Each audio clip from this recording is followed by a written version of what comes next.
I mean, it's been a major talking point, but at the end of the day, that was last year's defense, and we're trying to at the same time we're trying to uphold that standard, but we trying to find like our identity and who we are. You know what I'm saying?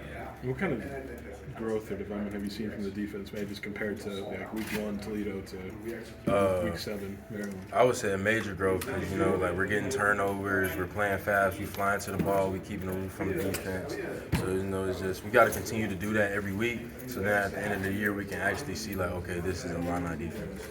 So you had a couple PBUs against a guy like 8 inches taller than you. What goes into like being effective in those matchups where you might be giving up some height? Like how do you kind of make up for that? I mean, at the end of the day, I really don't even look at that. Like if a dude's 6'5", 6'6", I really don't care. It's me against you at the end of the day. So it's just like I got to go out there and beat him up all game long. So you know what I'm saying? He gonna know who I am at the end of the day. Which feeling was, I don't know, better, the same, like just after that end zone one and then the deep shot they took? Can you kind of walk us through what you saw on those and how you were able to make those plays? I was just playing the receiver, and at the end of the day, I got to get my head back around and play the ball.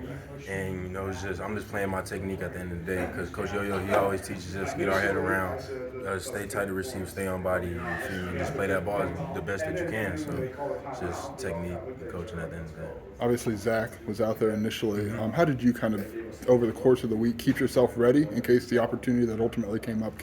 I mean, I'm just focusing on myself at the end of the day because Zach Tobe, he's a really good player at the end of the day, and Coach Yo-Yo, he always told me just continue to just prep like you were pro and continue to focus on yourself.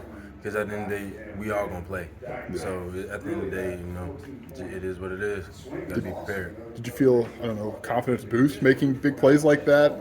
Because it's been kind of a tough go that early series against Nebraska to go out there again and have that. Did you feel a boost of confidence at all? I would say a really major confidence booster. But at the end of the day, it's something that they expect of me. So I just gotta go out there and continue to do it every game and every week. Yeah, how do you feel like you've developed this year, like just as a player and stepping into a bigger role that you got a taste of last year, but now a much bigger one this year? I feel like I've developed a whole lot, to be honest, because especially compared to last year and early on in the season. Like early on in the season, I was kind of like timid, but now it's just like I got a way more feel of the game, and now I can actually go out there and show everybody what I can actually do. Is that just reps? Like, is that really what it comes down to? It's just in-game reps? Yeah, it comes with reps and it comes with preparation at the end of the day. Because if you just go out there and try to react to receivers, then you don't know the formation, you don't know the down and distance, you don't know the situation. Right. So, and they drill it in our heads every day: the down and distance, the situation, like what they trying to get to, like everything. So it's just we got to be prepared every day. You guys have had a couple guys in that room who you can take things from. Like, who did you take the preparation part from? Like, is there anybody, or is it just something you've developed maybe on your own? I would say like I really learned a lot from Tony Adams and Spoon. Because just Spoon at the end of the day, he gonna learn the receiver, he gonna know the formation. And once you know that, he plays super fast. So when I see him now, I'm like, all right, bet I want to play like that. And especially learning from Taz as well too, because we always roster receivers, we always study receivers, we look at the formations, because the other day we was just with Coach B.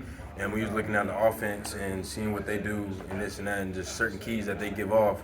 Because that's what really good teams do. Yeah. So just learning from that is really special. Yeah, I think maybe a lot of people would hear film work and think it can get monotonous, but it seems like defensive backs really have to embrace that part of it. Like, what is it about that particular part that maybe you enjoy? If you enjoy it, it sounds like you might a little bit. Yeah, I mean, I love watching film because you actually get to know a person at the end of the day, see if they soft, see if they actually love the game for real. And just basically just going out there, and because we're not in high school no more, you can't just go out there and react to people. Like at the end of the day, DB is about reaction, but at the same time, you got to know your opponent.